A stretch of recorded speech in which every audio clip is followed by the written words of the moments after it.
이번에 제가 다룰 주제는 나시린이라는 거예요. 나시린은 하나님 앞에 특별히 자신을 성별하고 하나님께 자신을 우리 봉헌한다는 말을 쓰거든요. 하나님 앞에 자신을 완전히 드리는 것, 이런 부분들을 이야기를 하는 주제죠. 그래서 이 나시린은 제가 일반적으로 다루는 주제들하고 조금 성격이 좀 다른 것 같아요. 제가 생각하기에 우리가 그리스도인으로서 어떤 점에서 최소한의 의무가 있거든요. 최소한의 의무가 있어요. 이것을 하지 않으면 하나님과 급격한 문제가 생기죠. 나시린은 그런 문제가 아니에요. 나시린은 최소한의 의무라는 문제라기보다는 하나님 앞에 자신을 더 헌신하고자 하는 것, 봉헌하고자 하는 것. 그래서 여기서 말하고자 하는 좀 우리의 핵심은 헌신이죠. 우리 자신을 하나님께 완전히 드리는 문제. 그래서 이 나시린의 서원은 굉장히 어떤 사람들에게는 도전이 되고 커다란 교훈거리가 될 수 있다라고 저는 생각을 합니다.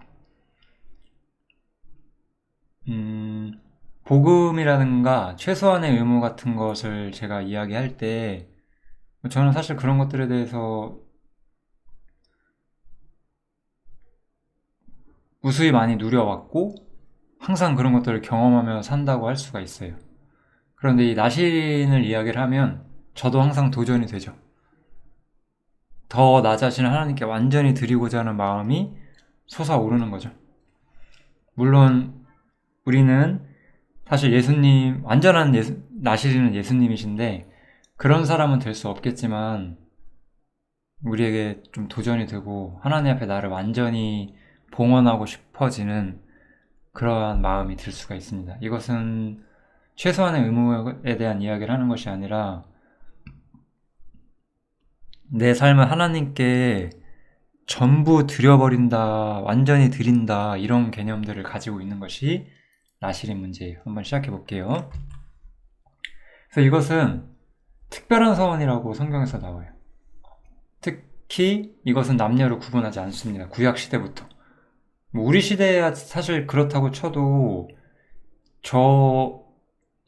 이 3500년 전에 그때의 남녀를 구분하지 않는다는 건 굉장한 일이거든요.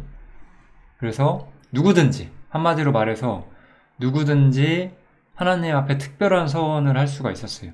그리고 자기 몸을 구별해서 여호와께 드리고자 한다, 이렇게 이야기를 하는 거죠. 누구든지 하나님 앞에 자기 몸을 구별해서 자기를 완전히 하나님께 드리기로 서원을 할 수가 있었어요. 그렇게 서원을 한다면 어떻게 해야 되냐? 첫 번째로 포도주와 독주를 멀리해라 라고 말씀을 하세요. 그러면서 포도나무에서 난 열매도 먹지 말라라고 이야기를 하죠. 단순히 포도주와 독주를 멀리하는 것이 아니라 거기서 나온 열매들조차 먹지 말라라고 주님께서는 이야기를 하시는 거죠. 포도주라는 것은 어떤 의미가 있느냐? 포도주는 사람의 마음을 기쁘게 하는 거예요. 기쁨이죠, 기쁨. 그래서 마음에 근심하는 자들에게 또 주래요. 그리고 잔치는 희락을 위하여 베푸는 것이고 포도주는 생명을 기쁘게 하는 것이라, 이렇게 나오죠. 그래서 포도주는 우리 마음에 기쁨을 상징하는 거예요. 이거는 뭐 아주 세속적인 기쁨을 말하는 것도 아니고 어떤 특별히 하나님 앞에 성별된 완전한 기쁨을 말하는 것도 아니에요. 그냥 인간이 일반적으로 누릴 수 있는, 우리 요즘 말로 하면은 소소하고 확실한 행복 같은 거죠. 그냥 인간으로서 마땅히 이 세상에서 누릴 수 있는 최소한의 기쁨들, 그런 것들을 말하는 거예요. 뭐 관계를 통해서, 뭐 노동을 통해서, 우리가 노동을 하면서 보람을 얻는다는 말도 있잖아요. 어떤 것이든 상관이 없어요. 그러한 기쁨들. 근데 이 기쁨을 포기한다는 거예요. 이 기쁨으로부터 자신을 구별시킨다 이렇게 이야기를 하는 거죠. 이게 바로 포도주가 가진 아주 중요한 의미예요. 포도주는 이 땅에서 기쁨을 얻는다는 것을 총체적으로 말을 하고 있는 거예요. 포도는 땅에서 나오는 열매잖아요. 그래서 땅에서 얻는 기쁨을 총체적으로 의미하고 있고, 우리 예수님께서 십자가에 달리실 때 이런 얘기를 하시죠. 이 구절 굉장히 좀 가려져 있고 많이 언급하지 않는 말씀 중 하나인데,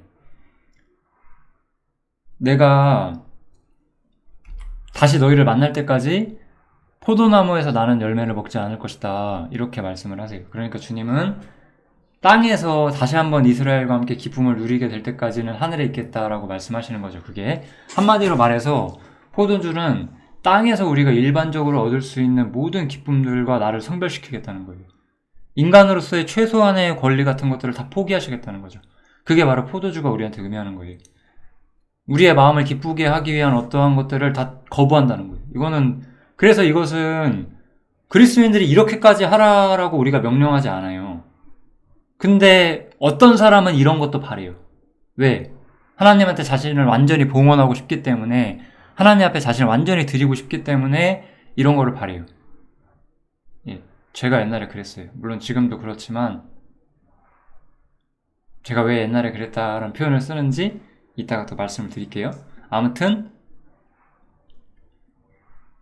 이렇게 하나님 앞에 자신을 완전히 드리고자 하는 마음이 이 사람에게 있었다는 거예요. 마음에 근심할 때, 우리는 마음의 고통과 마음의 비통함과 마음의 근심이 있을 때 우리는 그런 것들도 위로받고 싶죠. 내 사랑하는 사람들이 나를 위로해 주기를 바라고, 뭐 작은 어떤 위로거리를 찾고, 뭐 이런 것들 다 필요 없다는 거예요.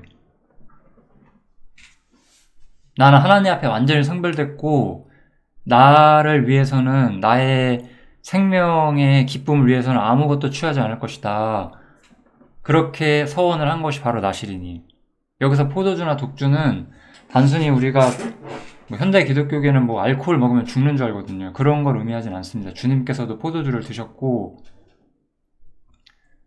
알코올 먹으면 죽는다 이런 의미는 전혀 아니에요. 다만 세상의 기쁨을 완전히 거절하는 것, 그러한 각오와 마음 자세가 이 나시린들에게는 필요했다라고 이야기를 하는 거죠. 그래서 한번 이러한 예를 우리가 성경에서 살펴보면, 다니엘이 이제 바벨론의 포로가 돼서 그 세상의 진귀한 것들을 다 자신의 눈앞에 봤을 때, 다니엘은 왕의 진미와 그 마시는 포도주로 자기를 더럽히지 아니할 것이다 이렇게 이야기를 하죠. 세상의 진미, 세상의 아름다운 것들, 세상이 우리 눈을 감동시키는 것들을 거기서 다 눈을 돌렸다라고 이야기를 하는 거죠. 그리고 이러한 서원을 실행할 수 있도록 이방인에게 구하죠. 환관장한테 그거를 구하죠. 하나님의 도우심으로 다니엘이 이러한 뜻을 성취할 수가 있었죠. 이런 것들이 바로 포도주를 거절하는 거예요.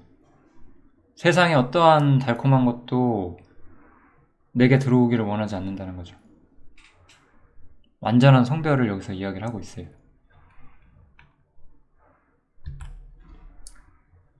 출애굽기에 보시면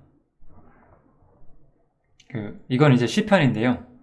시편에 보면 이런 말씀이 있어요. 광야에서 욕심을 크게 바라며 사막에서 하나님을 시험하였도다. 여호와께서 저희의 요구한 것을 주셨을지라도, 여호와께서 저희의 요구한 것을 주셨대요. 이거는 뭐죠? 이거는 매출하기죠. 이것을 받기 때문에 그들은 영혼은 더 공고해졌다라고 말하는 거죠. 우리는 이런 일들이 굉장히 많습니다. 내 육신에, 내 생명의 포도주, 그것을 위해서, 그것을 하나님께 바라고 구하기 때문에 하나님께서는 그런 것들도 고집스럽게 구하고 우리의 연약함 때문에 하나님께 깊이 간구하면 하나님 주실 수도 있어요. 그런데 그런 것들이 우리 영혼의 진정한 발전과 관계가 아주 없을 수도 있습니다. 전혀 없을 수도 있고 오히려 파리하게 하는 걸 수도 있어요. 근데 그런 걸 잘 모르시는 분들이 많아요. 그냥 하나님께서 이거 내게 주신 거구나, 감사하다, 이런 경우도 많죠. 저는 여기서 제 얘기를 조금 해보자면, 저는 제 자신의 필요를 하나님께 구해 본 적이 거의 없는 것 같아요. 거의 아예 없죠. 그냥 뭐든지 나는 주의 뜻대로 되는 걸 바랬고, 그것 때문에 내가 많은 걸 잃을지라도, 또 모든 걸 잃을지라도 저는 상관이 없었고, 그래서 사실은 어떤 점에서 우리가 기도할 때 자신의 필요를 구하잖아요. 좀 그런 거를 지금도 사실 그렇게 제가 잘 모르는 편이에요. 왜냐면 나의 필요가 없었기 때문에 제가 바랬던 건 만나밖에 없었던 거죠. 그런 마음들이 좀 있었어요. 저 같은 경우에는 이제 우리가 매출하기가 무슨 커다란 악은 아니었어요.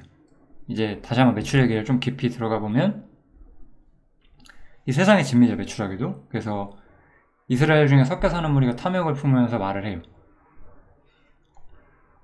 그러니까 이스라엘 자손도 똑같이 말을 하는 거죠. 누가 우리에게 고기를 주어 먹게 할까, 이렇게 말하는 거죠. 우리가 애굽에 있을 때는 값없이 생선과 외와 수박과 부추와 파와 마늘들을 먹은 것이 생각이 난다. 그러니까 세상에서 내가 맛있게 먹었던 것들이 지금 기억이 나는데 내가 이제 그리스도인이 되고 나니까 이런 걸 못한다고 생각이 드는 거죠. 그러니까 그때가 그립다는 거예요. 세상의 진미가 그립다라고 말하는 거예요. 이 만나 외에는 우리가 보죠. 시편에서, 아니 신명기에서 사람이 떡으로만 살 것이 아니라 하나님의 입에서 나오는 모든 말씀으로 살 것이라. 그 말씀을 듣는 순간에 이제 우리는 그럼 이제 우리는 뭔 재미로 삽니까? 이렇게 나오는 거죠, 이야기가. 그러면서 세상의 진미 그리웠다는 거예요. 그래서 주님께서 제가 이 뒤에 이야기는 뺐는데 이들에게 매출하기를 주시죠. 그리고서 징계하세요. 물론 우리가 나의 진정한 연약함과 나의 어떤 육신의 필요들을 주님께 구하는 것도 잘못하는 것이 아니에요. 그런 것도 성경에서 구하라고 했어요. 그렇지만 제가 오늘 말하는 건 뭐죠? 나시린이잖아요. 나시린은 그런 걸 구하지 않습니다. 나시린의 서원을 한 사람들은 그런 걸 구하지 않습니다. 그게 핵심이에요. 그 사람은, 나시린으로서 자신을 서원하고자 하는 사람은 자신의 영혼을 살찌우고 자신의 영혼을 하나님 앞에 풍성하게 만들기 위해서 모든 세속의 것들을 마땅히 거부하고자 결단하는 사람들이라는 거죠. 그게 바로 포도주와 독주를 멀리하는 것이 우리한테 말을 해주는 거예요. 제사장들도 그래서 이러한 성별규를 항상 가지고 있었어요. 너나 내 제손들이 회막에 들어갈 때에는 포도주나 독주를 마시지 말아서 너희 사망을 면하라. 그러니까 하나님의 성소에 들어가는 데 있어서 이 포도주와 독주는 허용되지 않는 거였어요. 그리고 왜 이런 것들이 또한 필요했냐? 이렇게 우리가 포도주와 독주를 거부하는 것이 왜 중요하냐면, 그래서 우리는 사실 나시린으로서 우리를 성별하는 경험들이 있어야지만 사실 발전을 해요. 왜냐면 그리하여야 너희가 거룩하고 속된 것을 분별하며 부정하고 정한 것을 분별하고 여호와가 모세로 명한 모든 규례를 이스라엘 자손에게 가르칠 수 있을 것이다, 이렇게 말을 하는 거죠. 즉 우리가 나시린으로서 성별되는 것은 우리가 우리의 신앙의 분별력과 지혜를 소유해서 또 다른 사람들을 인도하는 데 있어서도 엄청나게 중요한 관점이다라고 이야기를 하는 거죠. 저는 일종의 성경 교사잖아요. 항상 스스로가 느껴요. 제가 가진 이 말씀에 대한 이해는 제가 공부를 많이 해서 그런 것이 아니에요. 제가 말씀을 이해하고 제가 말씀을 배우고 말씀을 논하는 데 있어서 가장 핵심은 항상 나 자신 하나님께 드리고자 했다는 거예요. 하나님께 자신을 드리면 지혜는 쫓아온다는 거죠. 더 드려야 돼. 그래서 더 알기 위해서. 그게 우리가 해야 되는 일들이거든요. 우리는 여기서 성별규례를 또 볼 수가 있는 거죠. 포도주와 독주를 마시지 말라는 것. 포도주와 독주를 마시지 말라는 것은 이런 의미가 있다고 좀 정리를 해볼게요. 두 번째는 뭐냐? 첫 번째가 포도주와 독주를 마시지 않는 거였어요. 지금 이 나시린이 제가 말을 안 했네요. 민수기 6장이거든요. 나중에 혹시 직접 한번 읽어보시면 더 좋을 것 같아요. 그 다음에 이 서원을 하고 구별하는 모든 날 동안은 삭도를 대지 말아라 이렇게 말해요. 이 삭도라는 거는 요즘 말로 하면 면도예요. 면도. 그러니까 삭도를 댄다는 거는 그냥 일반적인 칼이나 가위로 머리를 커트하는 걸 말하는 게 아니라 머리를 이렇게 밀어버리는 것을 좀 말을 하는 것이고, 일반적인 삭도라는 단어는요. 그런데 이제 특별히 이 상황에서는 머리카락을 전혀 자르지 말라라고 이야기를 하시는 거예요. 즉 나시린으로서 서원하는 사람은 머리카락을 자르면 안 돼요. 머리털을 길게 자라게 해라. 머리카락을 자르지 말라라고 이야기를 하죠. 그럼 이것은 무슨 의미가 있을까? 우리가 생각을 해봐야 되겠죠? 제사장들도 또한 말하는데 이 사람들은 어때요? 그들은 또 머리털을 밀지도 말며, 이 민다는 것이 삭도 가지고 완전히 깎아내는 거예요. 대머리로 만드는 약간 그런 거. 이렇게 대머리처럼 이렇게 머리를 싹 다 밀어내지 말라는 거예요. 그리고 머리를 길러서도 안 돼요. 그냥 깎기만 해라. 그러니까 일반적인 남자가 하는 머리를 하라는 거죠. 뭐 그 당시에 이제 이 남자가 하는 머리가 요즘 우리 스타일일지 아니면 또 다른 스타일이 있을지는 우리가 모르죠. 그런 것까지는 알 수 없는데 기본적으로는 머리를 완전히 미는 것을 성경은 허용하지 않아요. 이스라엘 민족은. 그거는 이방인들의 풍습이다라고 말을 해요. 성경에서는.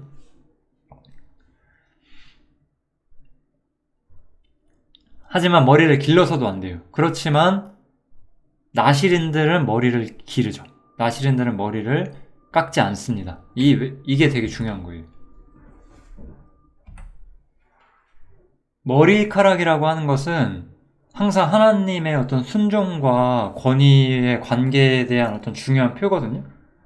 그래서 남자가 긴 머리가 있으면 자기에게 욕되는 것이다 라고 말을 하죠. 그게 본성상 인간이 그걸 안다라고 말을 해요.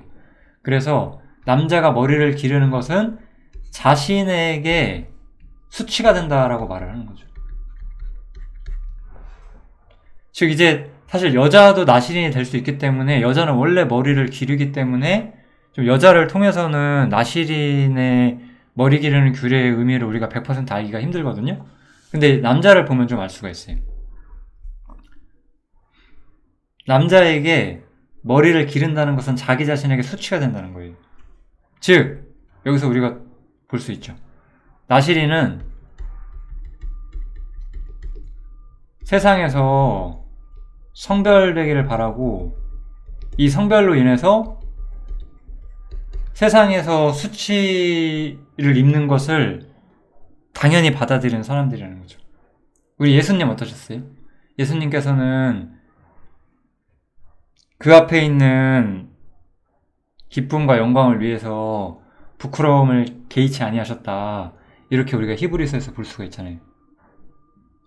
나시린은 세상과 성별되고 세상의 정신을 자기 삶에 가져오지 않음으로써 세상 사람들이 그를 어리석게 여기거나 세상 사람들이 그를 바보 같다고 여기는 것들을 다 감당하기를 기뻐하는 사람들인 거예요. 수치를 마땅히 받아내는 사람들이. 이게 바로 나시린이 가진 두 번째 특징이에요. 우리가 세상의 정신과 다른 방식으로 살 때 항상 세상 사람들은 묻죠. 너 왜 그렇게 사냐 도대체? 왜 이렇게 바보처럼 사냐? 근데 그런 게 아니거든요. 세상의 수치를 내가 다 받겠다라고 이야기를 하는 거예요. 그게 바로 나시린이 이 땅을 사는 방법이었어요.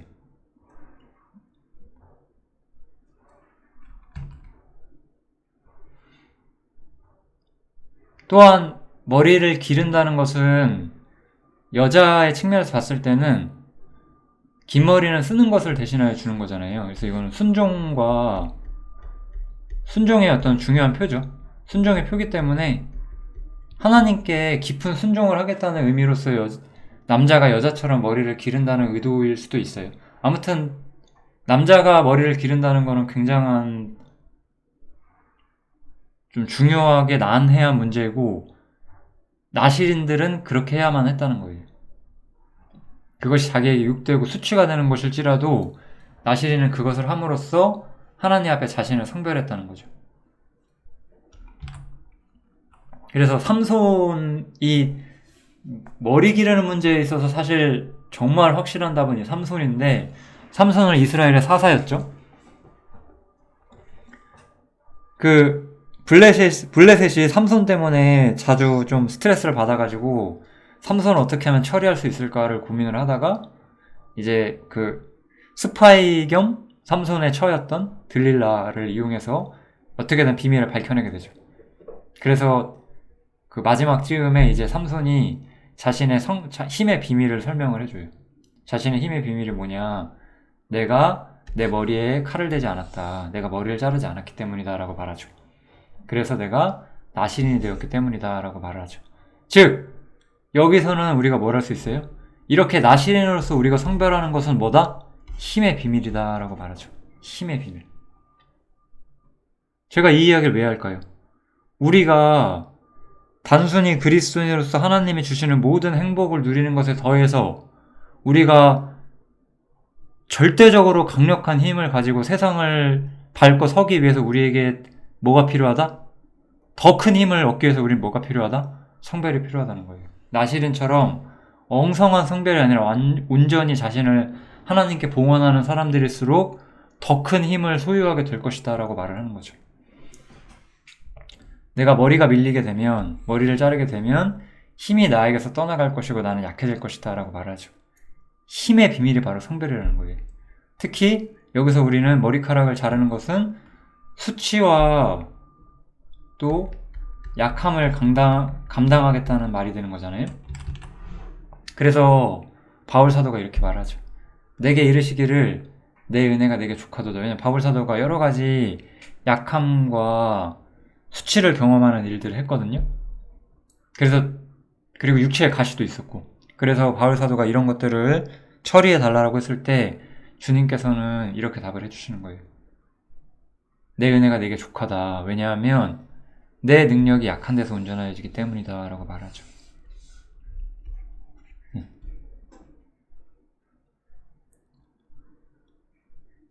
이거는 그래서 비밀이었어요. 블레셋이 삼손의 힘의 비밀을 어디 있다라고 생각을 할까요? 머리카락에 있다라고 생각 우리가 안 하잖아요. 당연히 인간이 자연스럽게. 그거는 뭐 꼭 초자연적이라 안 한다기보다는 사람이 생각하는 힘은 돈, 명예, 권력 이런 것들이 있어야 그 사람이 힘이 있다라고 생각하는 거잖아요. 그런데 머리카락이 여기서 의미하는 것은 그런 육신적인 자원들이 나에게 진정한 힘이 되는 게 아니라 나의 진정한 힘은 하나님 앞에서 나를 성별하는 문제고, 오히려 세상에서는 연약하게 되는 것이 오히려 나의 힘이 된다라고 말을 하는 거죠. 아주 예전에 제가 이런 질문을 받은 적이 있어요. 꼭 나처럼, 저처럼요? 꼭 저처럼 아무것도 아닌 자로서 아무것도 소유하지 않고자 하면서 그렇게까지 우리가 무조건 살아야 되는 겁니까? 라고 어떤 분이 저한테 질문하셨어요. 그래서 제가 답했죠. 저는 그때도 이걸 알았거든요. 그때가 2010년이나 11년쯤일 텐데 저는 그때 답을 해드렸어요. 왜냐면은 꼭 그러시진 않아도 된다. 그런데 제가 이렇게 사는 이유는 나는 주님의 능력으로 채워진 사람이 되고 싶어서 그런 거다. 형제님께서 만약에 제가 그분한테 말을 한 거죠. 만약에 형제님께서 하나님의 능력을 입고 싶다면 그렇게 사셔야 되지, 그렇게 안 하면서 능력을 바라실 수는 없다. 저는 그렇게 말씀드렸어요. 우리는 두 가지 능력을 공유할 수 없다는 거예요. 하나님의 능력과 세상의 능력을 공유할 수 없다는 거예요. 이거는 누구나 다 마찬가지예요. 세상의 권력자, 유능한 자, 똑똑한 자, 뭐 그런 사람들이 하나님께로 만약에 거듭났다 쳐요. 근데 그 사람들이 이제 하나님의 사람으로서 최상의 힘을 발휘하고 싶다. 그러면 그런 일을 멈춰야 돼요. 여기서 제가 말하고자 하는 건 그거예요. 우리는 두 능력을 같이 쓸 수가 없어요. 내가 하나님의 능력을 갖고자 하자면 이 세상의 능력들을 모두 버리고 그로 인한 수치를 감당해야만 한다는 거예요. 그래야지만 내가 약한 데서 운전하여지는 능력을 경험하게 되는 거예요. 이것은 그래서 어떤 그리스도인의 기본을 말하는 게 아니라 내 자신을 어디까지 성별할 것이냐를 말하는 문제예요. 저는 2010년, 11년 이쯤에 제가 해방을 알게 되었는데 해방을 알고 나서 가장 먼저 이해한 성경이 바로 이 고린도 후서였어요. 고린도서를 이해하고 저는 약해지는 것, 내가 항상 하나님께 성별하고 했지만 막상 수치를 짊어질 때 마음이 항상 썼는데 이때는 달라지더라고요. 그렇구나. 왜냐하면 옛날엔 수치를 짊어지면 사람들이 나를 약한 자, 낮은 자로 보고 그러면 왠지 나의 말에 힘이 떨어지는 것이 아닌가라고 생각을 했거든요. 그런데 이 말씀을 이해하고 나서는 반대가 된 거죠. 오히려 이것이 나에게 힘이 된 거죠. 제가 30대 중반에 이직을 한번 하려고, 물론 그것도 복음을 위해서 제가 필요한 자리에 있기 위해서 이직을 한 거죠. 저는 20대 때 구원을 받아서 좋은 직업을 얻기 위해 살아본 적이 없었어요. 왜냐하면 직업은 나에게 아무것도 아니고 지금도 아무것도 아니고요. 왜냐하면 나는 하나님께 성별되는 것이 내 삶의 유일한 목적이었고 직업 같은 건 아무것도 아니니까요. 그러니까 사람들, 제 친구들, 제 지인들은 저를 다 바보 같다고 생각하고 이상하다고 생각해줘. 부모님들은 저를 너무나 많이 걱정을 하셨죠. 제가 저렇게 공부시켜놨더니 제가 왜 저러고 사나 그러셨을 거예요. 어쩔 수 없었어요, 그것도. 왜냐하면 나에게는 하나님께 성별을 되는 것이 더 중요한 문제였기 때문에.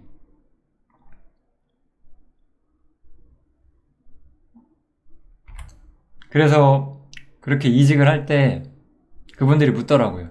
나이가 30대 중반인데 해놓으신 게 없네요? 이렇게 얘기를 하더라고요. 왜냐면 사실 30대 중반이면 어떤 회사에서 뭐 저처럼 이렇게 뭐 이공계를 공부를 했으면 뭐 이렇게 그런 이공계 산업계통 뭐 그런 거 아닐지라도 어디서든지 이렇게 자기만의 어떤 능력과 경력을 쌓고 이래는 게 일반적인 사람들의 생각이잖아요.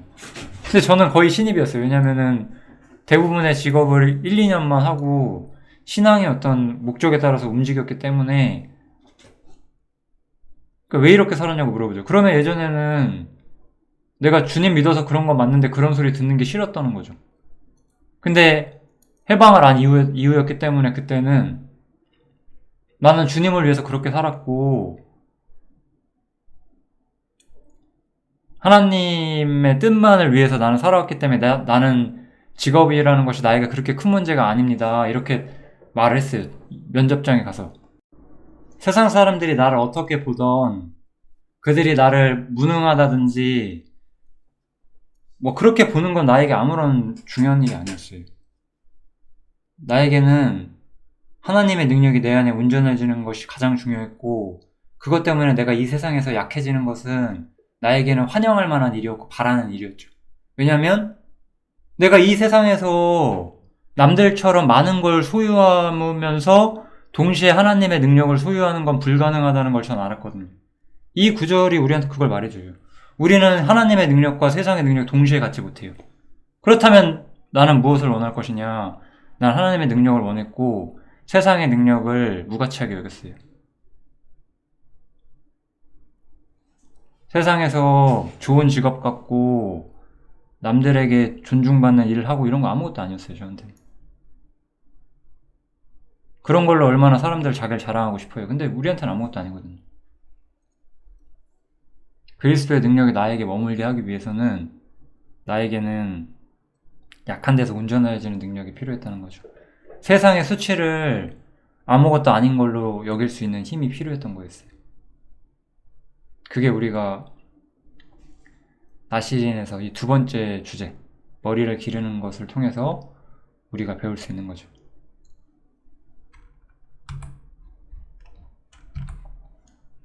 그 다음에 세 번째는 이제 시체를 가까이 하지 말아라. 이게 나오죠. 자기 몸을 구별하여 여호와께 드리는 모든 날 동안에 시체를 가까이 하지 말아라. 부모 형제 자매가 죽은 때라도 그 몸을 더럽히지 말 것이니 이는 자기 몸을 구별하여 하나님께 드리는 표가 그 머리에 있습니다. 라고 말하죠. 이 구절이 말하는 건 너무나 확실하죠. 그냥 바로 답을 보여드릴게요. 제자 중에 또 하나가 가로되 주님을 쫓고자 하는 제자 중 하나가 이런 말 했어요. 주여 나로 먼저 가서 내 부친을 장사하게 허락하옵소서. 이렇게 말하셨어요. 그러니까 예수님은 뭐라고 하시죠? 죽은 자들로 저희 죽은 자를 장사하게 하고 너는 나를 쫓으라. 이렇게 말하죠. 죽은 자들의 세계와 완전히 결별할 문제예요. 나는 하나님께 성별된 사람이고 더 이상 육신으로 인해서 내가 맺은 끈조차 아무것도 아닌 사람들이 되는 거예요. 세상 사람들은 이런 걸 보면 얼마나 가혹하다라고 생각을 하겠어요. 그렇다고 꼭 우리가 부친을 장사하지 말라는 그런 뜻은 아니잖아요. 이 구절이. 이 구절도 마찬가지고요. 이 민수기 구절도. 다만 이 하나님의 세계에서 성별되고자 하는 사람들은 이 죽은 자들의 세계에서 완전히 끊어져야 된다는 이야기를 하는 거죠.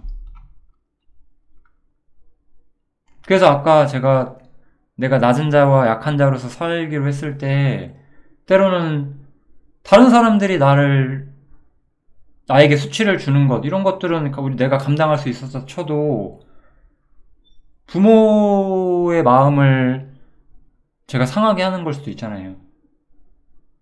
그리스도인이라면 다 마땅히 세상 사람들보다 더 부모께 효도를 하고 싶어하는 마음인데도 불구하고요. 그럴 때 얼마나 그런 게 마음이 쓰겠어요, 제가. 근데 이런 구절을 보면 정신이 번쩍 들죠, 진짜로. 육체대로 알지 않는 거예요, 사람들을.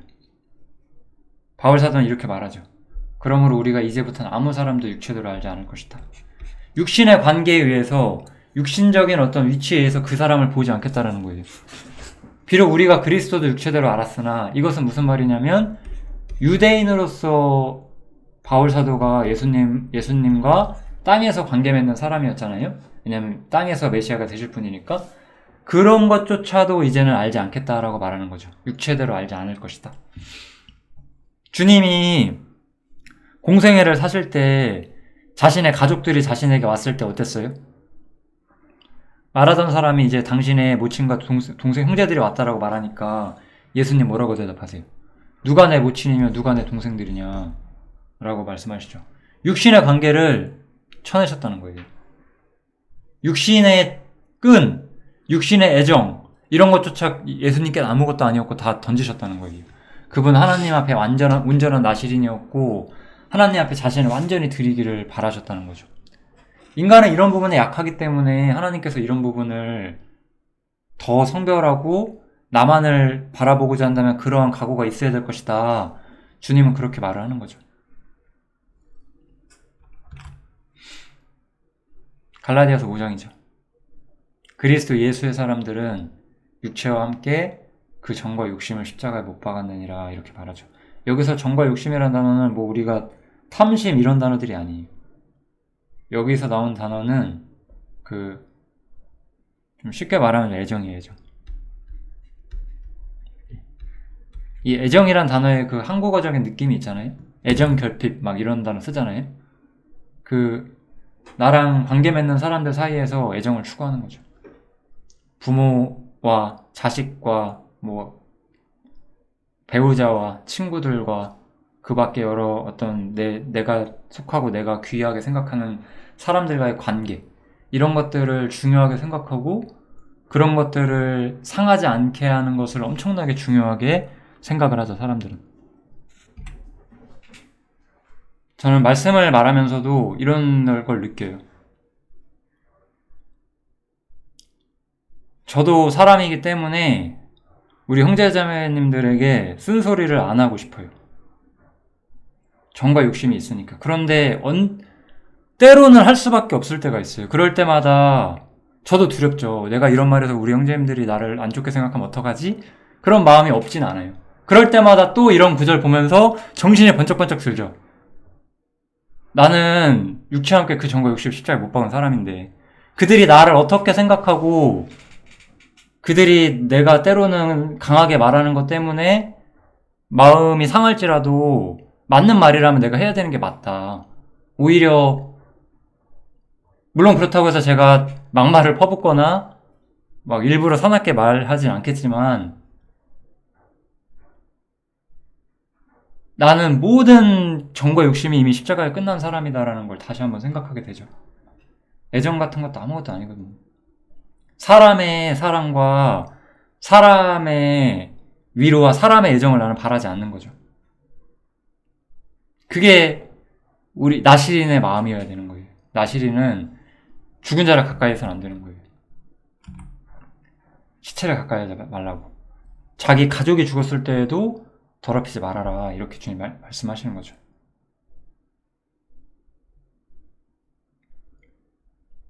우리에게 너무나 많은 이야기를 해줘요. 이 나시린이라는 주제는. 사실 저는 이 나시린이라는 주제를 저는 개인적으로 10년 전에 사실은 이 문제들을 좀 보고 있었습니다. 그래서 그렇게 살았고 그렇게 살면서 이렇게 살아야 된다고 항상 말했는데 그 당시에는 되게 그것이 우리 교회가 감당하기가 쉽지 않았었다는 생각이 들어요. 좀 많이 힘들었던 것 같고 그 당시에. 근데 10년이 지나서 제가 요즘 우리 교회를 제가 개인적으로 보면서 우리 형제자매님들의 어떤 신앙의 성장이 너무나 진짜 엄청난 거예요. 그래서 다시 한번 나시린 얘기를 할 때가 됐구나 그런 생각이 들어서 이 이야기를 하는 거고, 제가 말하면서도 제가 정신이 번쩍번쩍 드네요. 내가 더 열심히 살아야 되겠다 그런 생각이 좀 드는, 너무 재밌습니다. 오랜만에 이런 얘기를 하게 돼서. 이제 좀 정리를 해볼게요. 나시린이라는 건 이런 것이다 라는 거를 다 제가 이야기를 했는데, 근데 제가 아까 처음에 그런 얘기 한 적 있죠. 제가 예전에 그랬었다, 지금은 아닌 건 아니지만요. 근데 왜 제가 이런 식으로 얘기를 했냐면, 나시린은 특별히 자신을 구별하는 거잖아요. 그래서 뭐 이게 무슨 기초적인 의무, 이것을 안 하면 우리가 절대 하나님과 교통할 수 없다, 그런 문제는 아니에요. 그렇게까지 생각하면 우리는 거짓된 가르침으로 인해서 양심의 송사를 받고 또 오히려 율법 아래로 내려가서 하나님을 두렵게 생각할 수도 있는데, 저는 그것을 원하진 않습니다. 왜냐면은 나시린은 그런 이야기가 아니고, 이거는 더 큰 힘을 원하는 형제들에게 더 큰 힘의 비밀을 우리가 나누고 싶어서 제가 이야기를 하는 거거든요. 그래서 서원을 이행하지 못하면 머리를 잘라야 돼요. 왜냐면 아까 보면 여기서 이렇게 머리를 기르고 자신의 수치를 채우는 것이 하나님께 드리는 표가 되는 거거든요. 그 머리에 있다 이렇게 말을 하죠. 그래서 서원을 이행하지 못하면 머리를 자르는 거고, 머리를 자르는 것은 자신의 힘이 없다는 것을 표현하는 거잖아요, 쉽게 말해서. 즉, 이 구절은 우리한테 알려주는 게 분명해요. 나시린의 서원은 우리가 하나님께 평상시보다 더 특별한 각오라고 자기 자신을 하나님께 온전히 드리고자 하는 건데, 우리는 육신의 연약함 때문에 실패할 수가 있단 말이에요. 그러니까 실패할 수도 있고, 주님께서는 뭐 그것을 너 임마 그거 절대 안 되고 너 왜 그래 막 이렇게 막 엄청나게 우리를 정죄하는 책망을 하시는 건 아니라는 거예요. 다만 그렇게 했기 때문에 너는 머리를 밀게 되고 신앙인으로서 가진 특별히 더 특별하고 강력한 힘을 손실을 입게 될 것이다. 그리고 그랬기 때문에 지나간 날은 무효다. 지나간 날은 무효라는 게 참 웃긴 말이죠. 서원 중에 자신이 서연하고 결단하다가 그걸 실패할 경우에 우리는 초기화가 돼요. 다시 시작해야 돼. 즉, 일시적으로 우리가 이 성령 충만, 쉽게 말해서 성화의 능력 가운데, 성별의 능력 가운데 최상의 힘을 발휘하는 일이 멈춘다는 거예요. 일시적으로. 이 힘을 갖기 위해서 우리는 특별히 자신을 하나님께 드렸어야만 하는데, 그러지 않다 보니까 그 힘을 얻는 데 있어서 실패했고 무효가 되었고 다시 시작해야 된다는 이야기를 하는 거죠. 제가 그래서 이 얘기를 하는 거예요. 우리 형제님들이 이런 걸 추구하시다가 잘 안 돼서 실패하실 수도 있어요. 괜찮습니다. 다시 하시면 돼요. 오히려. 물론 그 잘못한 것에 대해서 머리가 밀리긴 해요. 우리가 힘을 뺏기긴 하죠. 그러니까 이거는 저한테도 마찬가지인 거예요.